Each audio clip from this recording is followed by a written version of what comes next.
అందరికీ నమస్కారం అండి. నేను మీ సుధ. కార్తీక పురాణం 16వ అధ్యాయం. వశిష్ఠుడు చెబుతున్నాడు. ఓ రాజా, కార్తీక మాసం దామోదరునికి అత్యంత ప్రీతికరమైన మాసం. ఆ మాసమందు స్నాన దాన వ్రతాదులను చేయుట, సాలగ్రామ దానం చేయుట చాలా ముఖ్యం. ఎవరు కార్తీక మాసమందు తమ శక్తికి ఉన్న దానం చేయరో అట్టివారు రౌరవాది నరకబాధలు పొందుతారు. ఈ నెల దినములు తాంబూల దానం చేయువారు చక్రవర్తిగా పుట్టుదురు. ఆ విధంగానే నెల రోజుల్లో ఏ ఒక్కరోజు విడవకుండా తులసి కోట వద్ద గాని భగవంతుని సన్నిధిని గాని దీపారాధన చేసిన ఎడల సమస్త పాపములు నశించుటియేగాక వైకుంఠ ప్రాప్తి కలుగును. కార్తీక శుద్ధ పౌర్ణమి రోజున నదీ స్నానం ఆచరించి భగవంతుని సన్నిధి యందు ధూపదీప నైవేద్యములతో దక్షిణ తాంబూలాది నారికేళ ఫలదానము చేసిన ఎడల చిరకాలము నుండి సంతతి లేని వారికి పుత్ర సంతానం కలుగును.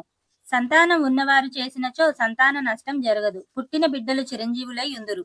ఈ మాసంలో ధ్వజస్తంభమందు ఆకాశ దీపం ఉంచిన వారు వైకుంఠమున సకల భోగములు అనుభవింతురు. కార్తీక మాసం అంతయు కార్తీక దీపం గాని స్తంభ దీపమును గాని ఉంచి నమస్కరించిన స్త్రీ పురుషులకు సకలైశ్వర్యములు కలిగి వారి జీవితం ఆనందమయమగును. ఆకాశ దీపం పెట్టువారు శాలీదానం గాని నువ్వులు గాని ప్రమిద అడుగున పోసి దీపం ఉంచవలేను. దీపం పెట్టడానికి శక్తి ఉండి కూడా దీపం పెట్టని వారులను లేక దీపం పెట్టువారిని పరిహాసమాడు వారును చుంచు జన్మం ఎత్తుతురు. ఇందులోకి ఒక కథ కలదు, చెప్పేదని వినుము. ఋషుల్లో అగ్రగణ్యుడు పేరొందిన మాతంగ మహాముని ఒక చోట ఆశ్రమాన్ని ఏర్పరచుకొని దాని దగ్గరలోనొక విష్ణు మందిరాన్ని కూడా నిర్మించుకొని నిత్యం పూజలు చేయుచుండెను. కార్తీక మాసంలో ఆశ్రమం చుట్టుప్రక్కల మునులు కూడా వచ్చి పూజలు చేయుచుండిరి. వారు ప్రతిదినం ఆలయ ద్వారంపై దీపములు వెలిగించి కడు భక్తితో శ్రీహరిని పూజించి వెళ్ళుచుండెడివారు. ఒకనాడు ఆ మునుల్లో ఒక వృద్ధుడు తక్కిన మునులను చూచి, ఓ సిద్ధులారా, కార్తీక మాసంలో హరిహరాదులను ప్రీతి కొరకు స్తంభ దీపము నుంచినచో వైకుంఠ ప్రాప్తి కలుగుతుందని మనకందరకు తెలిసిన విషయమే కదా. రేపు కార్తీక శుద్ధ పౌర్ణమి హరిహరాదులు ప్రీతి కొరకు ఈ ఆలయానికి ఎదురుగా ఒక స్తంభం పాతి దానిపై దీపం పెట్టదము. కావున మనమందరం అడవికి వెళ్లి నిండుపాటి స్తంభమును తోడ్కొని వత్తుము రండు అను పలుకగా అందరూ పరమానంద భరితులై అడవికి వెళ్లి చిలువ పలువ లేని ఒక చెట్టును మొదటల నుండి నరికి దానిని తీసుకువచ్చి ఆలయంలో స్వామికి ఎదురుగా పాతిరి. దానిపై శాలి ఉంచి ఆవు నేతితో నింపిన పాత్రను దానిపై పెట్టి అందు వత్తి వేసి దీపం వెలిగించితిరి.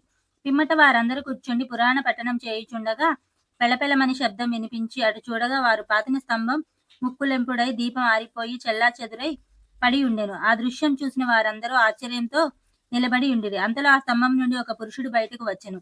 వారతని చూచి, ఓయి, నీవెవడివి? ఈ స్తంభము నుండి ఎలా వచ్చితివి? నీ వృత్తాంతమేమి అని ప్రశ్నించిరి. అంత ఆ పురుషుడు వారందరకు నమస్కరించి, పుణ్యాత్ములారా, నేను కిందట జన్మ యందు బ్రాహ్మణుడను, ఒక జమీందారుడును. నా పేరు ధనలోభుడు. నాకు చాలా ఐశ్వర్యముండుటచే మదాంధుడనై న్యాయాన్యాయాల విచక్షణ లేక ప్రవర్తించి తిని. దుర్బుద్ధుల వలన వేదములు చదవక శ్రీహరిని పూజింపక దాన ధర్మములు చేయక మెలిగి తిని.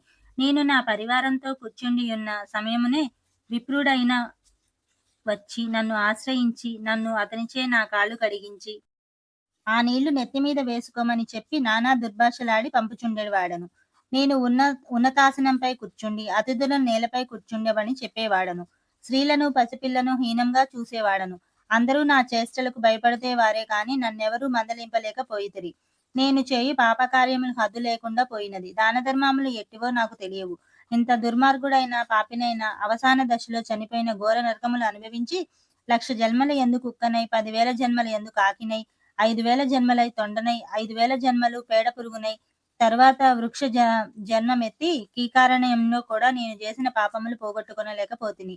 ఇన్నాళ్లకు మీ దయవలన స్తంభం నన్ను నేను నరరూపమెత్తి జన్మాంతర జ్ఞానినైతిని. నా కర్మలన్నీయూ మీకు తెలియచేసి తిని. నన్ను మన్నింపుడని పేర్కొనును. ఆ మాటలు ఆలకించిన మునులందరూ ఆశ్చర్యముంది. ఆహా, కార్తీక మాత మహిమ ఎంత గొప్పది! అదియునుగాక కార్తీక శుద్ధ పౌర్ణమి మహిమ వర్ణింప శక్యం కాదు.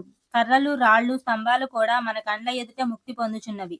వీటన్నిటికన్నా కార్తీక శుద్ధ పౌర్ణమి ఆకాశ దీపం ఉంచునను మనుజులకు వైకుంఠ ప్రాప్తి తప్పక సిద్ధించును.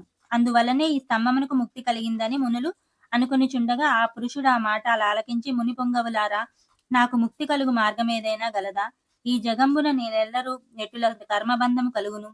అది నశించేటట్లు నాయి సంక్షేపు బాపుడును ప్రార్థింపుము. అక్కడ ఉన్న మునీశ్వరులందరూ తమలోనొకడు అంగీరస మునితో, స్వామి, మీరే అతని సంశయమును తీర్చగల సమర్థులుగాన వివరించుడని కోరెరు. అంత నంగీశ్వరుడు చెప్పు మాటలివి.